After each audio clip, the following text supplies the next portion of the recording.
What's going on, everybody? Welcome back to the channel. In today's video, we'll be diving into a cheap mono black deck that I have thrown together as part of my kind of deck building videos that I've been doing currently here on the channel.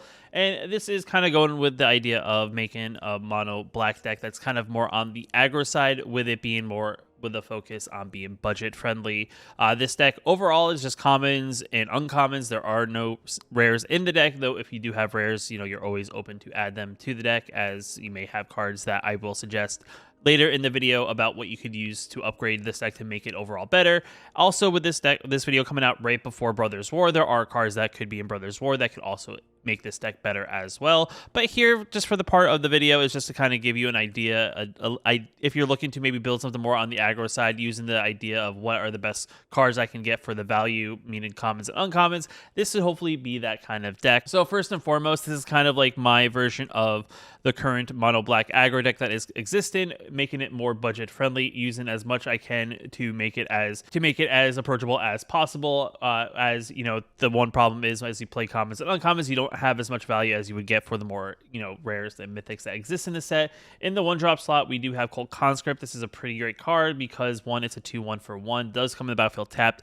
Upside is as long as another non-skeleton creature would die under our control, we can return it back to the battlefield for 2 mana, so we can replay it over and over again, which makes it a decent card to use for any of our cards that may ask us to sacrifice a creature. This is a great card that allows us to recur the cards from sacrifice, which is definitely pretty sweet. After that, we have a couple copies of Cutdown, making this one of the better removal spells currently in the meta, just because it is a good instant 1 mana remove something that is kind of in your way in the early game, keeping the board clear. And the fact that it's instant speed makes it great value overall. I also have a couple copies of Eaten Alive in the deck. This is another great kind of exile something at the cost of sacrificing a creature or paying the 4 additional mana. Exiles target creature or planeswalker. The one thing I would say that we do lack is ways to get rid of planeswalkers, so this is kind of like our one answer. It is sorcery speed, so we can't do it at instant speed, and we do have to sacrifice a creature or possibly pay 5 mana in total for the spell. But overall, depending on the game state situation, we do have ways to kind of maybe add some fodder to the battlefield in case we need to sacrifice it, and this is kind of starting with this card. After that, we have Okiba, Reckon Raid, a great 1 mana value kind of enchantment spell. It's a great value because for 1 mana, we get 2 triggers of making our opponent lose 1 life, and we gain 1 life. And on the 3rd chapter, we do get a 2/2 menace creature that also gives our vehicles menace, though this is the only creature we do play. But still, nonetheless, it's a 2/2 menace creature on the 3rd chapter, and it's just great value because only for 1 mana, we get all this benefit out of it. Then in the 2-drop slot, we do have Ghoulish Possession. It's a 2 mana enchantment that means whenever 1 or more non-token creatures die, we get to create a 2/2 black zombie creature token with Decade, and this ability triggers only once each turn. The benefit of this card is that not only our cards, but our opponent's creatures, if either of them die, we still get a 2/2 token, and then we get this 2/2 zombie that whenever it attacks, it actually gets sacrificed at the end of combat. And it can't block. So it's not the greatest token, but it's definitely a good way to kind of keep the pressure up on the battlefield for 2 mana, and we have a couple copies of that in the deck. We also have Infernal Grasp in the deck at 2 mana, just another great spot removal spell for 2 mana. You can destroy target creature at the cost of 2 life. In Brothers War, I know for a fact that Go for the Throat's going to be another great card at 2 mana for spot removal, just because it's destroy target non-artifact creature. And if the meta doesn't shift to super artifacts, that's also going to be a great card that you may want to play around with and see which one you like better, whether it's Infernal Grasp or that. In the other 2-drop slot, we have Knight of the Dust Shadow, a 2 mana 2/2 creature with menace. Also limits our opponent from gaining life, which is definitely very good because we are an aggro deck. Gaining life is kind of like deters what we're trying to do here. And then for 2 mana, we can sink it into the creature and give it +1/+1 to end a turn as many times as we pay 2 mana, which definitely helps us try to finish off our opponent as the game goes on. Also, in the 2-drop slot, we have 2 copies of Vengeful Strangler. It's a 2 mana 2/1 creature that can't block, but whenever it dies, we get to return to the battlefield, transform under our control, attached to target creature or planeswalker opponent controls.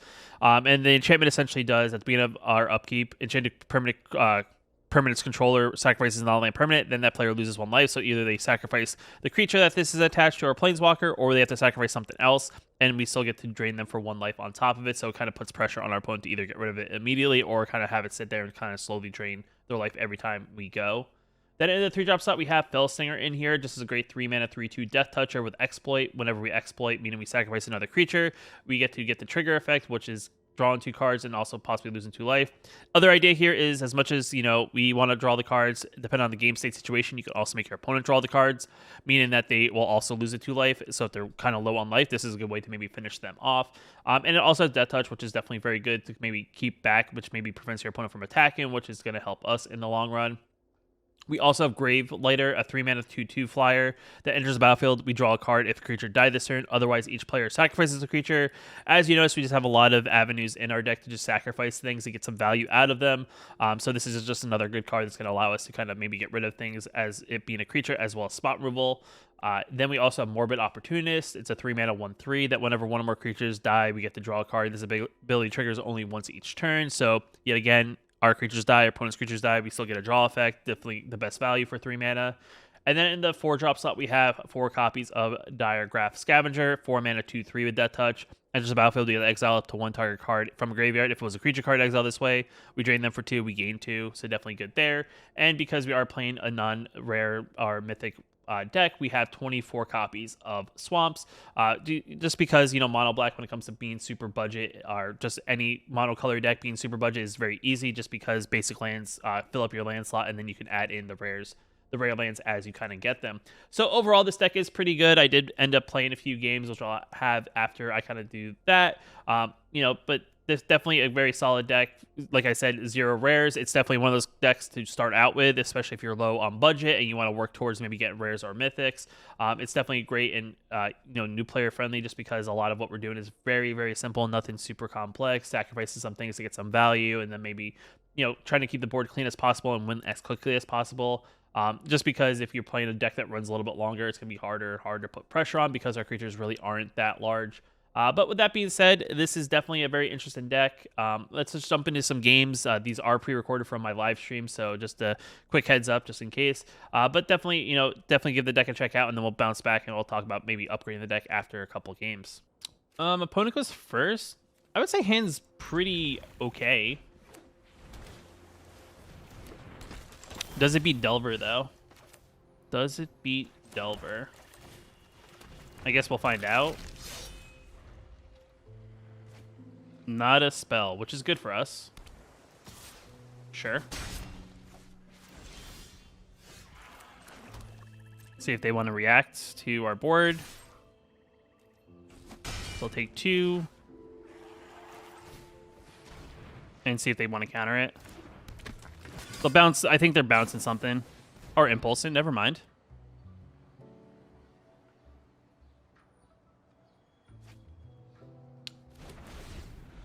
Spell? This is why I hate Delver. It's a good card when it works, but when it doesn't work, it kind of sucks. Yeah, how's it going, Hillbilly? Yeah, I mean, I could trade easily here, so I might as well attack in, see what they want to do. No? Okay, then I won't do anything. And we'll Okiba. And we'll Dust Shadow again. No spells. We're thirsting. Opponent's trying to dig and find answers. I guess they don't have a basic land because they're struggling to figure out what they want to discard.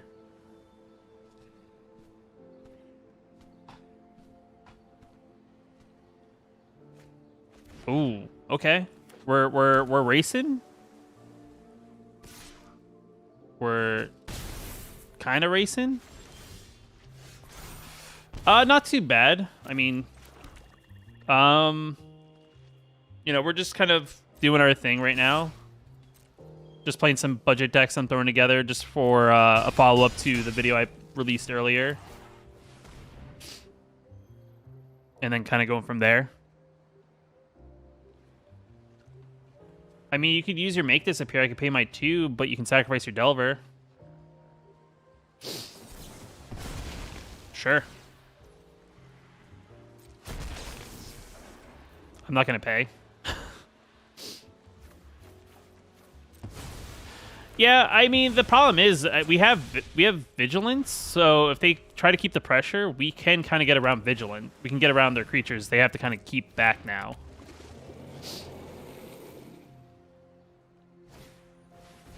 Sure.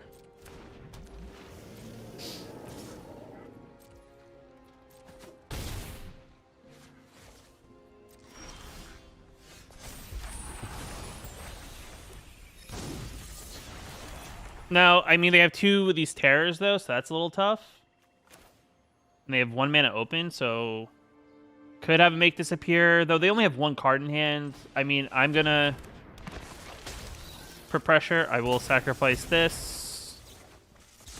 I'll draw.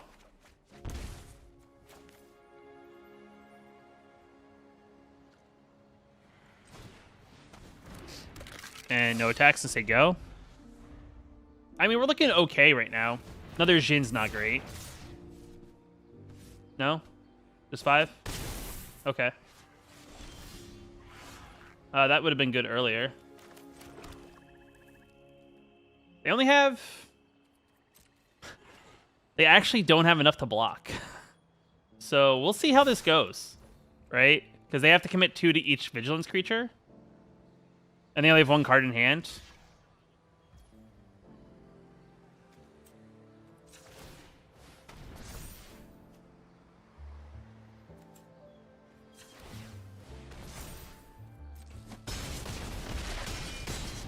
And they didn't have the answer. Menace. Opponent goes first. Hand's decent. It's a great card. Farewell hits everything except for Planeswalkers, which makes it good. But it's all exile, which is even better. So you can't even replay stuff. I mean, it's a slow hand. I mean, we have only a cut down, so hopefully our opponent's not super. Yeah. Except for hopes and dreams. Our opponent is on green-blue. And they're looking at our lands. They're like, what is this opponent doing? Jesus.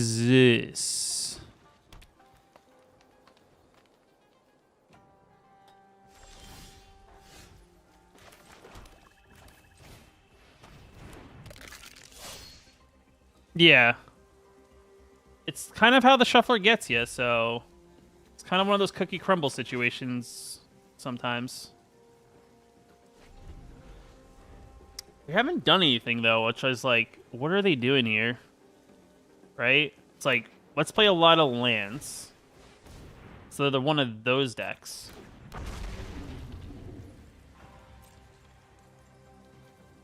Are you protecting?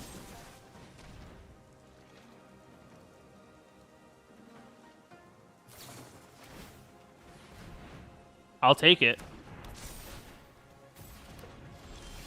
Sure.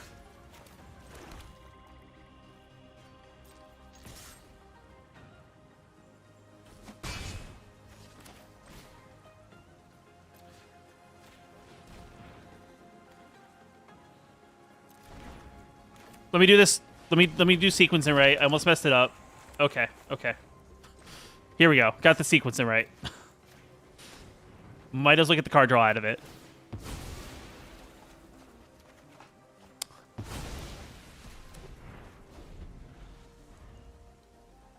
Whew. That was a close one.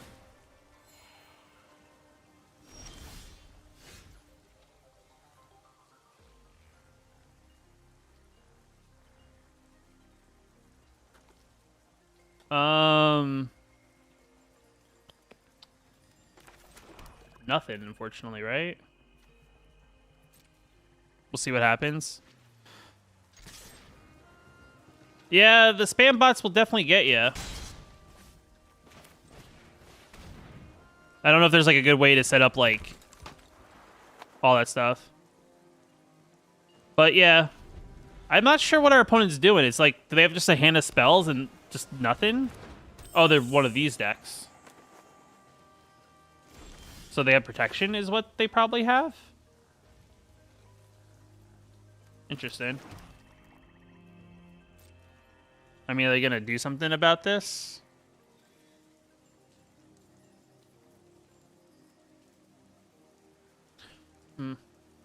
Let's see. What could they have here? They pump. They kill one. I get 2 draw effects. Let's Fellstinger, actually. See if they want to tangle with Fellstinger. I'll actually exploit itself. How's it going, David? We're playing budget tonight. I could technically exploit itself. And in theory, get Colt Conscript back on the battlefield. And I draw 3 cards now, which is super value.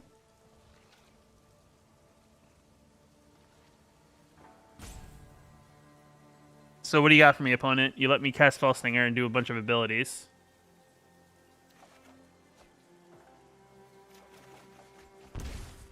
Oh. Oh.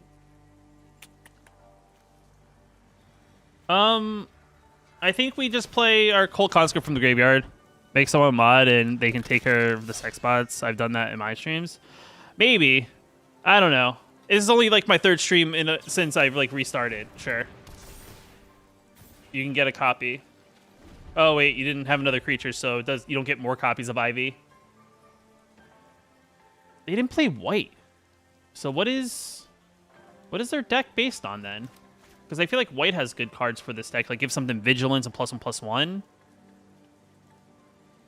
Like you need another creature on the battlefield or your deck's not gonna work.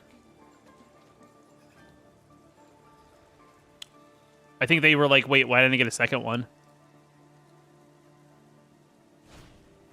Sure. Put all your marbles in the basket, my guy.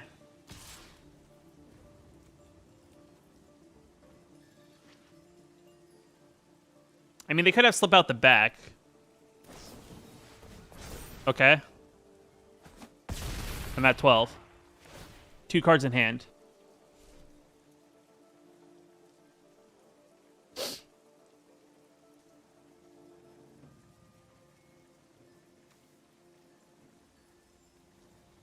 They have another play.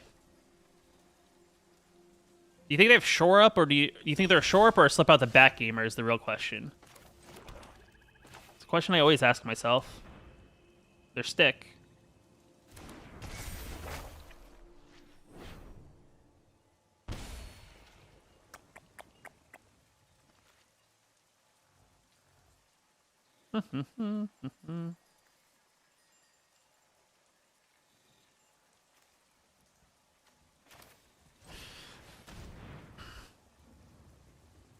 Oh, does it have... Oh, as Ward now. Is it Ward a 1? It is. Can I be aggressive? I don't have flying blockers, so might as well attack if they have something.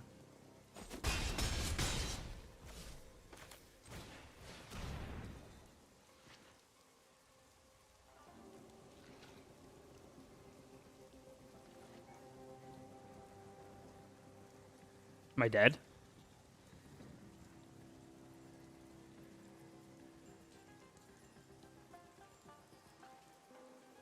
You have a counter? Opponent, please. Sweet.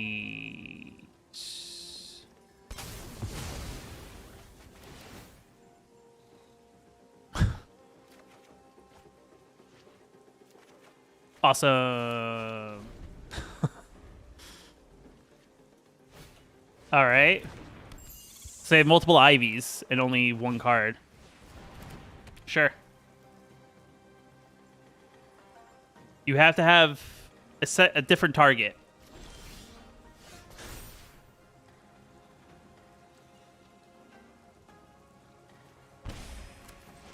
I don't think my opponent understands how their card works in a way. And it's not their fault. It's just, you know, one of those things that happens.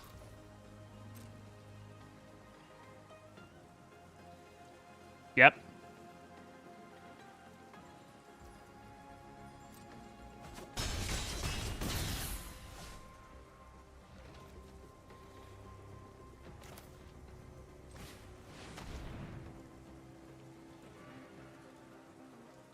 Oh, your creature from the graveyard or my creature. Whichever.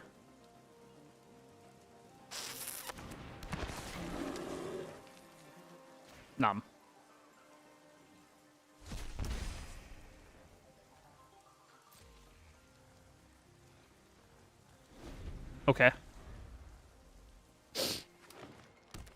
2 cards in hand. A lot of land. Sure. We'll block it.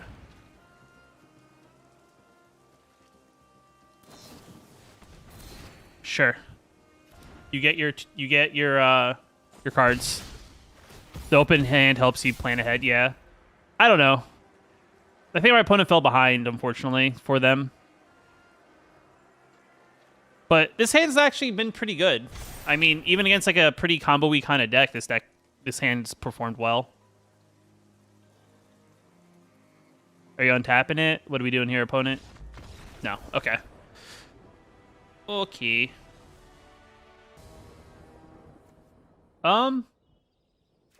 Yeah, I mean, this hand's just as good as the last one. I mean, it doesn't have any removal, but it has a solid curve yet again.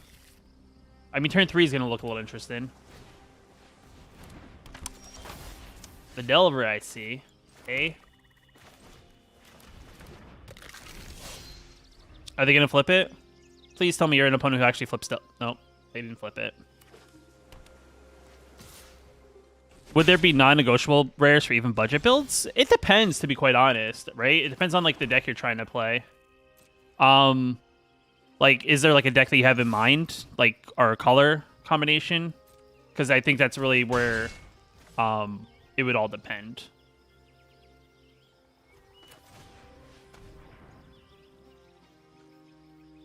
Like, there are like certain decks that exist in the meta, sure. That I would say need particular cards in order to work, but you could trim certain decks down to just the bare minimum, and they probably be still okay. Oof.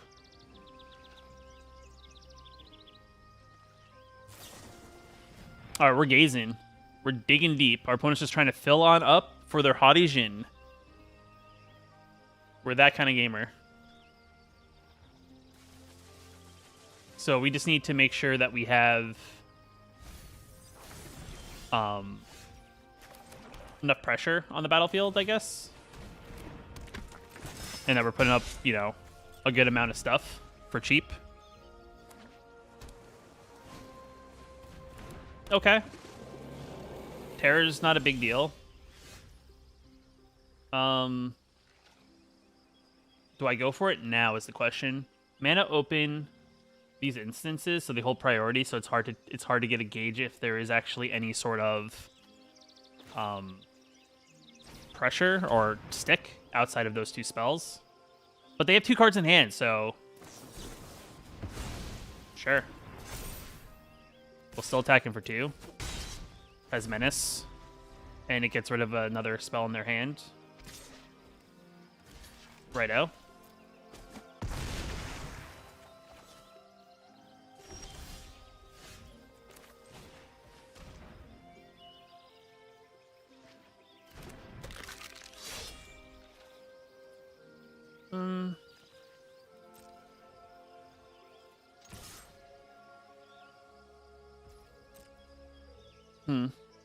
I feel like there's a fate and hope in our opponent's hand, right? You just get a feeling about what's happening,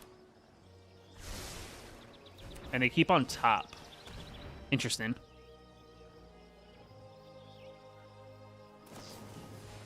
Sure.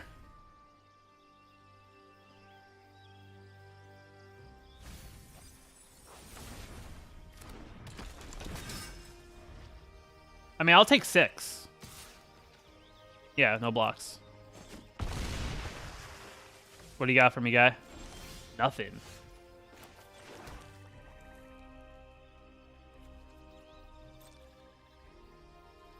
Still stick, but hard to tell where the stick's coming from.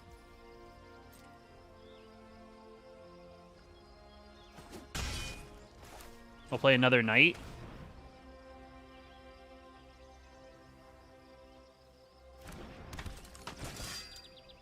No, end turn.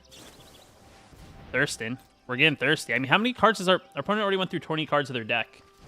They still have yet to, like, deal with the board state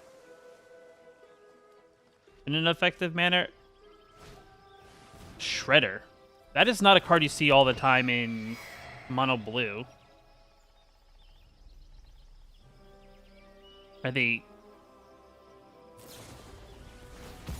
Sure.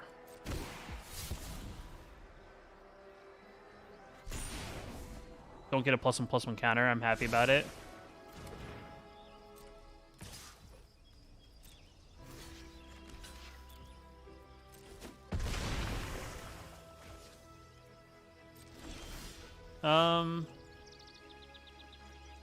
One mana open. I have enough mana to cast this and play the ward of 2. I could just play a 2. I feel like playing the creature that has Death Touch is probably a lot better, because then it makes it awkward for them. I don't think they have a single creature in their graveyard. Oh, they have Delver. We'll eat that. Nom.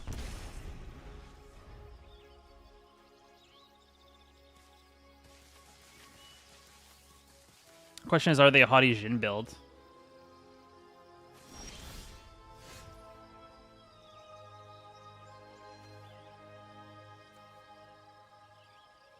Yeah, I think because there's a lot of cheap cards, I think, for decks. I think that's where Shredder will, thrive.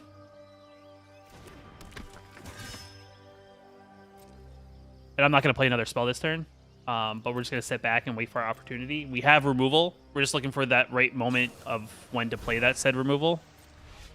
And I don't think it's right now.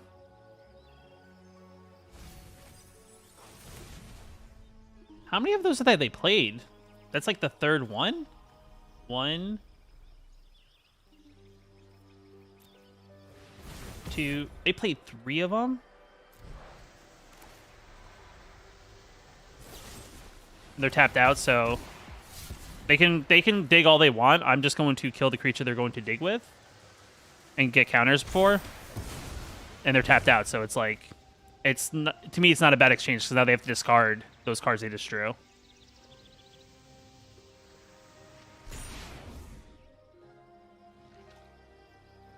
I mean, they're really like trying to aim for like a big Haughty Jin, I think.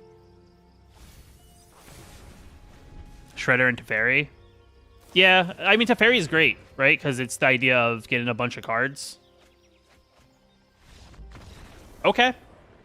Our opponent, I guess, saw that they were their time was numbered. Like, went through half their deck. Not one single Jin. I guess maybe they wanted to see if Haughty would do the trick. I don't know. Like, there's a lot of cards. Not one single Jin. No removal. Opponent goes first. On the draw, though. So I feel like this is an okay hand, not a great hand. It's just a matter of what we're playing against. Okay. I think the shuffler is trying to tell me something. Also, I've been down here this whole night, so I'm going to actually move myself over here, so that's better. Bant. Interesting. Nothing. I'll play my knight. All right, no stick. That's good for me.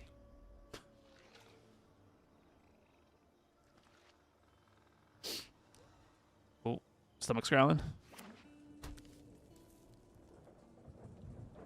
Wedding announcement? Probably. Oh. 1-1. Okay, deck. I don't need all 4 of my knights. I get it, but you know?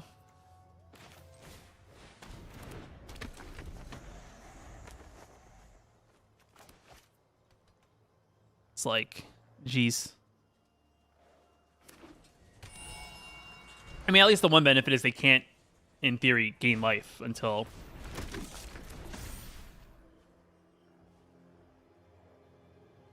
Yeah, you don't gain any life, opponent.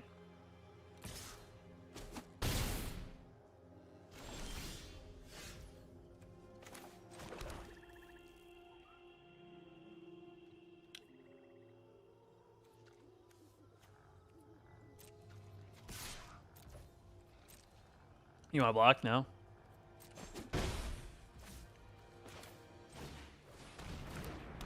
My deck decided to let me draw all of them, so I'm just going to play all of them, because that's, I guess, how the game's going to go. The shuffler's fine.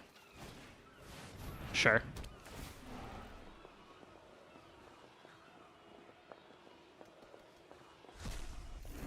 I'm blaming the shuffler, to be quite honest.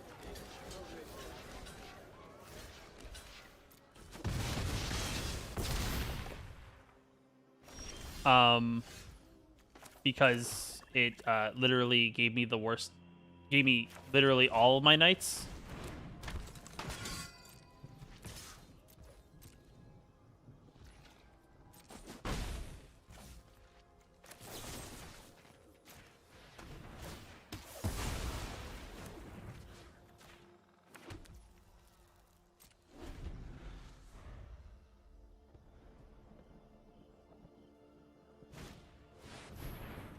Yeah.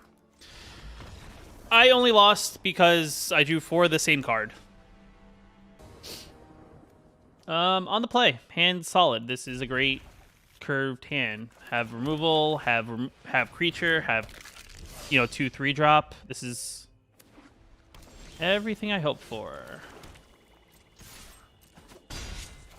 I'm gonna make them come to me because I'll put pressure on them with my creatures. All right, blue-white, even better.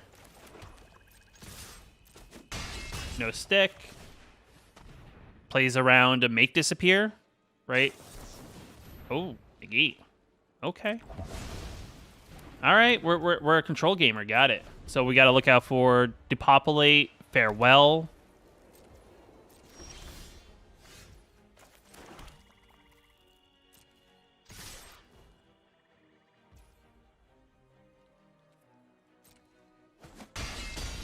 Feel like they have something, and I'm going to sit back. Because if they depopulate here, I can play Cold Conscript yet again. Sure.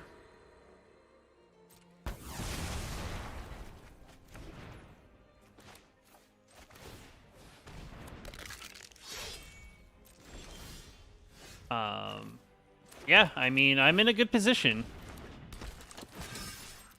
We will just keep on putting pressure on them and see what they do. Like, a depopulate is kind of like not good for them if I can just get my Cold Conscript back. It's like they need something a little bit more.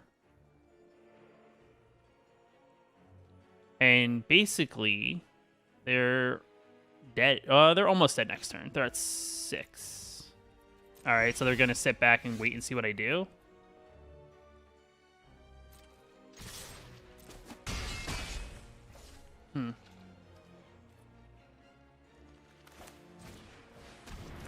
All right.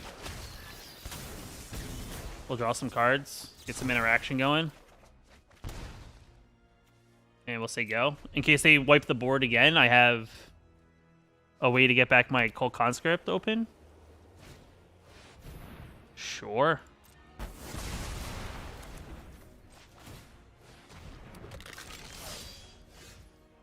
We'll swing for 2. And we'll scavenge our own graveyard.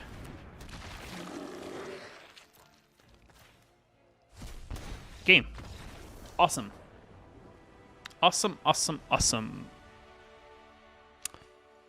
Good pressure with that one.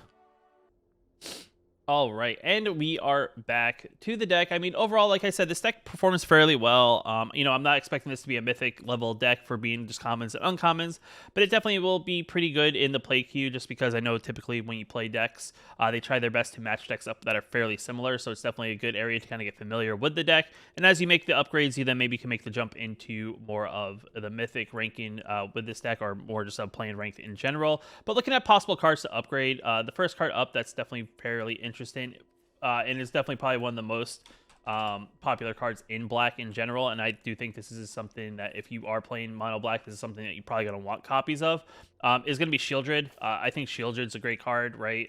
It's just a card that's a 4 mana, 4/5 death touch, and then whenever we draw a card, we gain 2 life. Whenever our opponent draws a card, they lose 2 life. And I would probably get rid of the Scavengers is probably where I would go with that, and add in Shieldreds, 4 copies, as you kind of build to them. And, it's one of those things, as you get more copies, you remove copies kind of thing. You don't have to get all 4 at once. So I'd probably do, 4 of these is definitely a good card. It is a mythic, so it is a little bit harder to get mythic rare wild cards. So typically, I actually find rare wild cards to be the harder ones to get. But I would say Shieldred's probably like the first card that really helps this deck really perform, because we still have a lot of cards in the deck that will draw us cards and allow us to gain life. And your opponent's going to draw a card every turn at least, so that's definitely going to help us or help them, or help us, drain them their life total. Another card that's actually really good, and I do think this is kind of another mythic. It's a little, like I said, the actual upgraded version of the deck is more on the expensive side, but I do think this card is also very good in the deck, and that's gonna be Liliana. Having a Planeswalker is great value. One, it gives you the benefit of there's not as much pressure on your life total, because your opponent may have to get rid of the Planeswalker, or they're going to get these effects every turn. And I would say, probably get rid of some of your Gravelighters and add in a couple copies of Liliana is probably the way to go, is probably where I would upgrade. I don't know if this is something we want 4 copies of. Maybe as you upgrade the deck further, you probably get 4 copies of, but at least in the start, you probably get away with 2 copies when it comes to that. Another card that's definitely very solid in the 1-drop slot, and it's definitely one of those cards that came out just from the recent set Dominaria, is going to be Evolve Sleeper. This is kind of one of those cards that gets better as the game goes on. You can sink mana into it. It starts off as a 1/1, but then you put 1 mana into it, it's already a 2/2. You put 2 mana into it, it becomes a 3/3 with Death Touch, and then you put 3 mana in it, it gets a +1/+1 counter on it. And then we get to draw a card and lose a life. This is kind of on the tough side, right? I do think Cold Conscript is kind of a good card, but because the way the deck is playing, I'd probably, start removing things like Stranglers from the deck, because the one thing that's good about Cold Conscript, it's just a decent aggro aggressive card, so I'd probably remove a couple copies of that. And then I'd probably maybe cut down on maybe the Ghoulish Processions or something like that, just to kind of help, fill the deck out. Because you probably want 4 copies of that, because that's a solid, card to draw in that early game. Maybe it's you cut down some Fell Stingers, because the effect is, for 3 mana, you're kind of getting the same effect, though you don't have to sacrifice a creature, and they both will have Death Touch, so it's definitely good there. So that's probably where I'd go there. And then probably in the 2-drop slot, just to kind of, round out what I would probably upgrade, just straight up off the bat. And you could probably dive in a little bit deeper, but I would probably look at Tenacious Underdog. It's a 2 mana 3/2 that has great value, in the sense that you get a 2 mana 3/2, or in the later game, if it does die, it ends up in the graveyard for 4 mana. You can pay the 4 mana and 2 life, and you can blitz Underdog from the graveyard to the battlefields. And that's the beginning of our end step. If it's still on the battlefield, you sacrifice it, and whenever it dies, you get to draw a card. So it's a card that gets better value as the game goes on. Same thing, I'd probably cut back on the rest of the Fell Stingers. Probably cut back on a Morbid Opportunist, go down to 2. And there's also a possibility I'd probably maybe keep the Opportunist here, and then maybe cut down all the Processions and kind of just go 4 copies like this. Just because the deck, as the game goes on, I think what's left in the deck is definitely going to be very good. And then from here, when it comes to upgrading the deck and kind of figuring things out, you could probably cut out the Opportunist to add in more Lilianas. There's also, like, if you want to play a spell, like a big spell that works very well in mono black, just because you're all black mana, it's the 5 mana spell, which is just a big kind of like game over kind of spell. You play Invoke Despair, and then this I would just say maybe get rid of. You get rid of the Morbid Opportunist. You play 2 or 3 copies of it in the deck, maybe 4 copies. Or you can cut back on lands, right? It is a mono black deck. It is kind of on the relatively low curve side. You probably get away with like 23 or 22 lands. But I would say if you want to make sure you hit the lands for a Sheldred, you probably want to play the 24 lands. And then when it comes to lands, upgrading lands, you could probably also add in, a copy or 2 of Takenuma. It's a great mono black land. It's a legendary land, so you can only have 1 out in the battlefield.